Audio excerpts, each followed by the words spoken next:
So, hello everyone, how are you all? I hope you all are fine and safe. Well, again, welcome back to Quantum Mathematics. I'm Aman, just welcoming you all to a new amazing video in which we are gonna talk about this amazing integral. This is the double integral over the surface D, and D is given something like this, right? Basically x y such that x is greater than equal to 0, y is greater than equal to 0, and x plus y is less than or equal to h, right? And basically this double integral evaluates to this like gamma of L times gamma of m over gamma of L plus m plus 1 times h to the L plus m actually.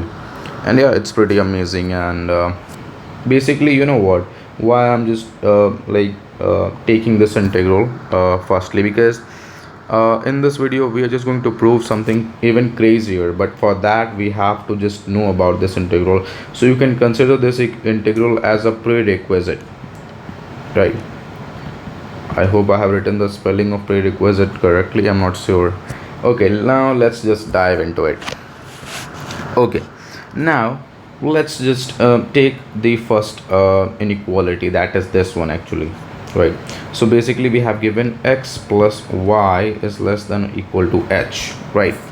Okay, so basically I want something like I just want this function of f of x y just converted to something like that, that helps us to just divide h both sides, which will finally gives us 1 on the right hand side. So for that case, let's just consider our integral here. So basically we're having integral, double integral over d of x to the L minus 1 and y to the m minus 1 dx dy. So for this integral, let x equals capital X h, right, and y equals capital Y h. So if we take the derivative, so dx is gonna be h d capital X, and similarly for dy, it's h times dy, right? Okay, so let's just do that here. So basically our integral over d becomes x h to the L minus 1 and it's y h, wait a second, y h to the m minus 1, right? And it's h dx, oh wait a second, h capital dx and times h capital dy, d capital Y actually. So if we solve this, so it's double integral, and this can be written as x to the L minus 1 h to the L minus 1, and it's y to the m minus 1 h to the m minus 1, and it's h squared dx and dy.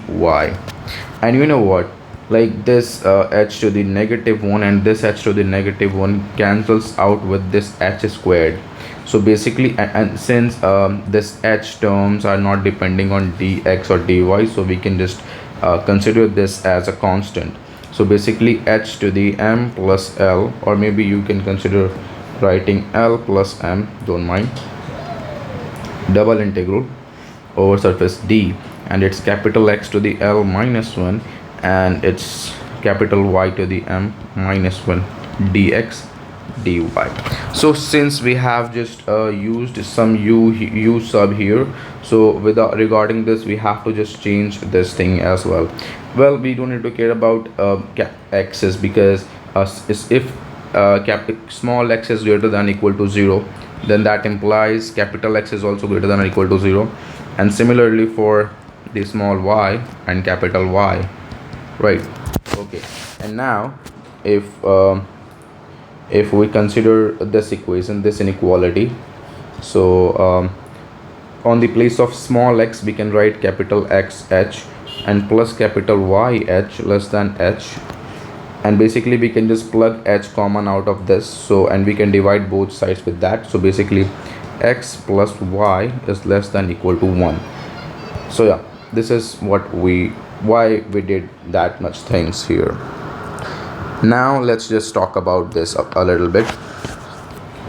So basically we are having, oh wait a second, I should have considered x is greater than 0, greater than or equal to 0, y is also greater than or equal to 0, and x plus y is less than equal to 1. Now let's just use some Cartesian plane here to understand this in more detail, I would say. Basically, since x and y are positive, so we can just consider the first quadrant, right? Okay, so if we consider x is, well, from here we can say y is less than equal to 1 minus x, right? Basically when y is 0, x is 1, if we consider. So we have, let me use some different color, so it's 1 comma 0, right? Okay, and now if we try to construct another, let's say it's 0 comma 1, or maybe just write 0 comma 1, right? So basically if we consider these two coordinates, so let me just use something, this red let's use.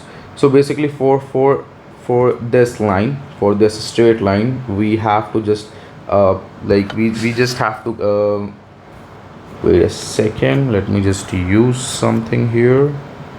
Oh, it would be automatically because it's a straight line as well. So wait a second, yeah, now it's fine, right? Okay, so this is the straight line which represents that equation actually, and this, the equation is y equals 1 minus x, or maybe you can say x plus y equals 1, and this is your capital Y and this is your capital X, right? So since our y and y, oh wait a second, capital Y was greater than equal to 0 and capital X was greater than equal to 0, but this we have to just consider this less than, so like less than this line. So basically this is our area, the surface area after the u sub. So for this case we can consider our x bounds, this is 0 0, so x bounds from 0 to 1, x bounds from 0 to 1, right? Basically I should use the closed bracket, and for y it is, this equation is y equals 1 minus x, right? You can just see right over here. So it is from 0 to y, this line, so this is 1 minus x, so basically it's 0 to 1 minus x. So this is how you can find the coordinates if you are given something like that. So yeah, now let's just consider our integral. So we had h to the m, oh wait a second, l plus m, and times the integral, firstly from 0 to 1 for x, and second from 0 to 1 minus x, this was for y. So it's x to the l minus 1, y to the, oh wait a second, okay, so it's x to the l minus 1 and y to the m minus 1 dx and dy. Okay, now we can just use the most basic way of double integration, that is this way, integral from 0 to 1 of x to the l minus 1 and times integral from 0 to 1 minus x y to the m minus 1 and dy and times dx, don't forget about that. Okay, now let's evaluate this integral. So basically it's gonna be y to the m over m, right, from 0 to 1 minus x. So when you plug y equals 0, so that's gonna be 0. It means we're gonna have 1 minus x to the m over m, right? So it becomes h to the l plus m and times integral from 0 to 1 of x to the l minus 1, and it comes out to be, yeah, it comes out to be 1 minus x to the m over m dx. Fine. Okay, since m is a constant as well, so it's h to the l plus m over m and integral from 0 to 1 of x to the l minus 1 and 1 minus x to the m plus 1 and minus 1. Well, why I did that? Because let me just remind you that we have studied about the beta function in my previous videos, and we know about that. Basically, beta of m comma, or maybe let's use L comma m, equals integral from 0 to 1 of t to the L minus 1 and 1 minus t to the m minus 1 dt. And basically it evaluates to gamma of L times gamma of m over gamma of m plus L, right?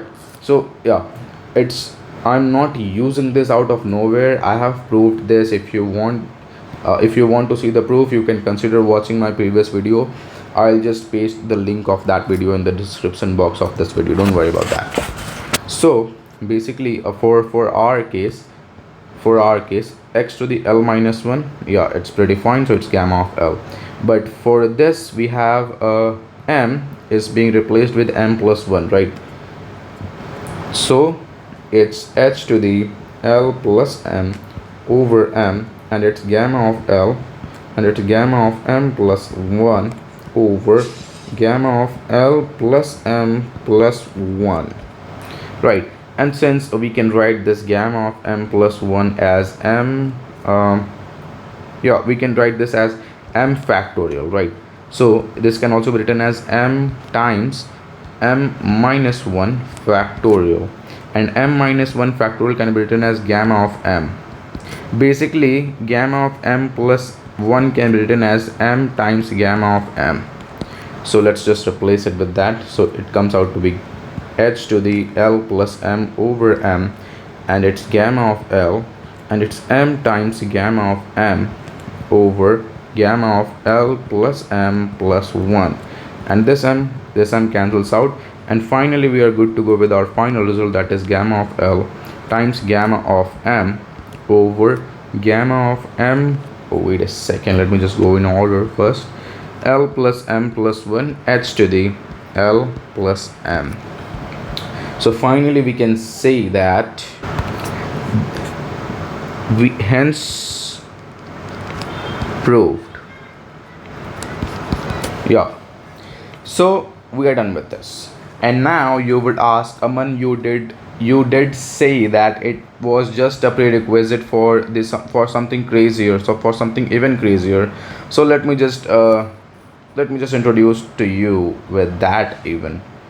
Wait a second. So here's the thing, guys. Here's the thing. It is the Dirichlet triple integral. That is the integral. Again, I just missed that.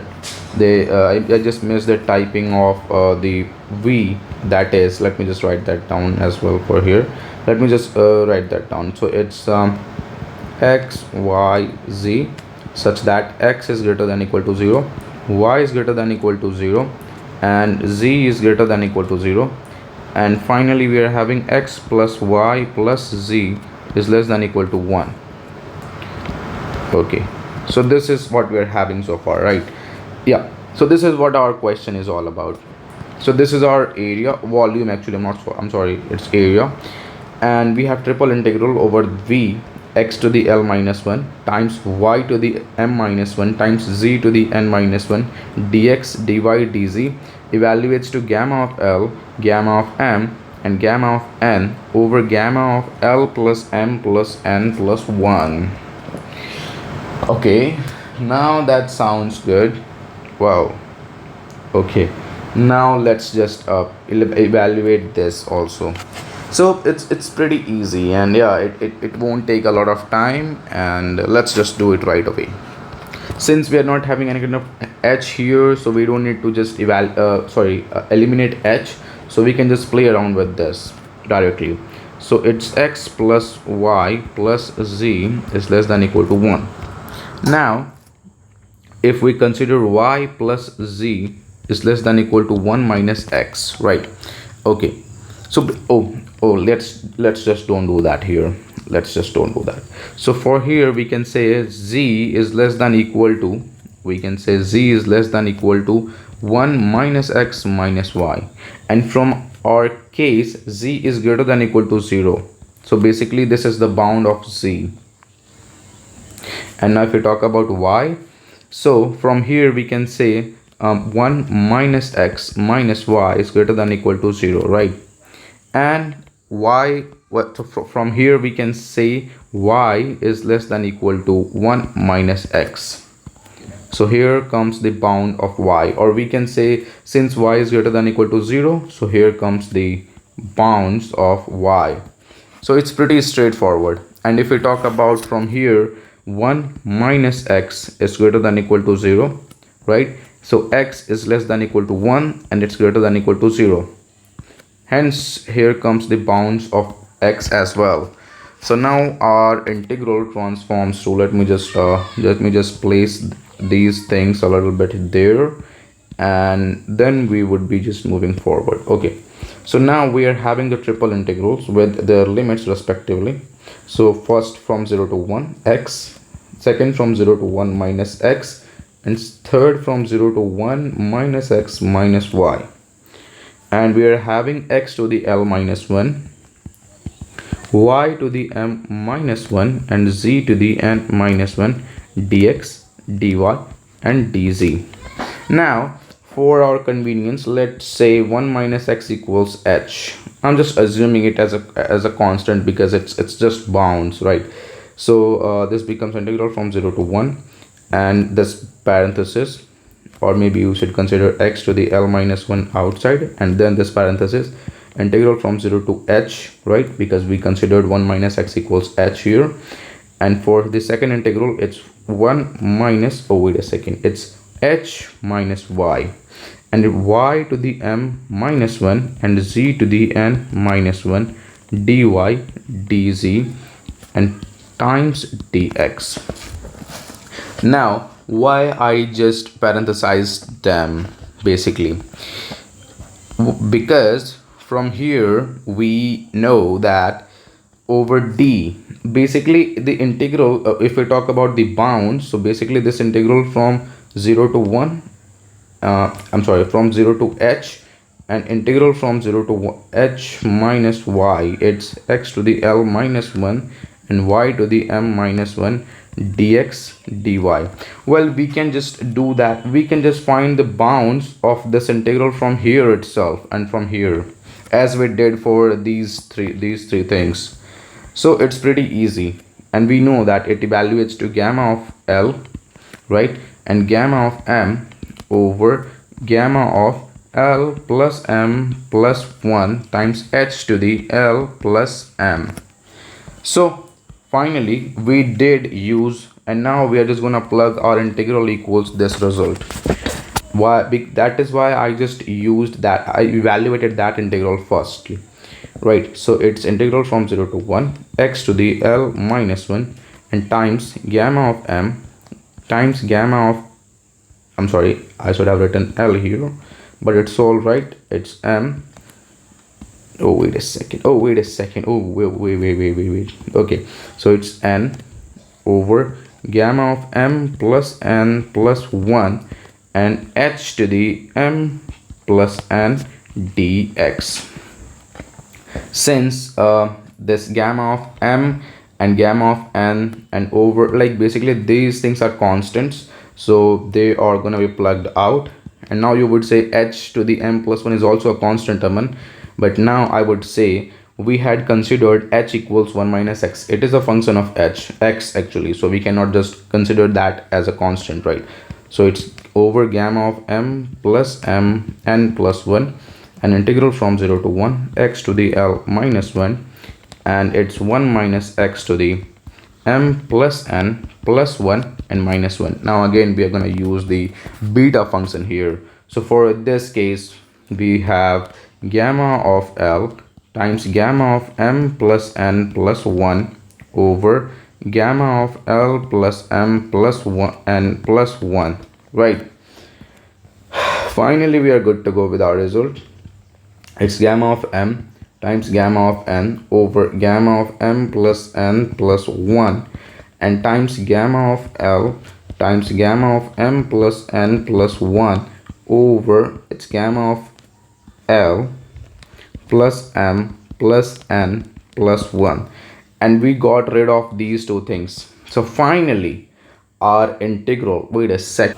Yeah, so integral, triple integral over v of x to the l minus 1, y to the m minus 1, and z to the n minus 1 dx dy dz comes out to be gamma of m times gamma of n, or maybe we can consider writing l m n in order. We don't mind, well, and it's n over gamma of n, wait a second, l plus m plus n plus 1. Wow. And v equals xyz such that x is greater than equal to 0, y is greater than equal to 0, and z is greater than equal to 0 as well, and x plus y plus z is less than equal to 1. So here comes the final result that we were doing that much amount of work for, hence proved, guys. And yeah, that was really amazing. That was again a very fantastic use of beta function we did, right? And we got to know about double integral as well as the triple integral. Well, we can just look for the bounds of that triple integral with this way, but that's quite complicated and I don't want to complicate things, because we can do this without all those things. So let's just do this. And still, if you have any kind of doubt, guys, so you are free to ask me in the comment section. And again, if you got to learn something from this video, please make sure to like, subscribe and share. And stay tuned for the next video, guys, because I'm just gonna bring a lot of things for you like this, and I think it's fine. Let's just move on. Okay, goodbye, guys, take care, love you, and yeah, fine, goodbye, guys.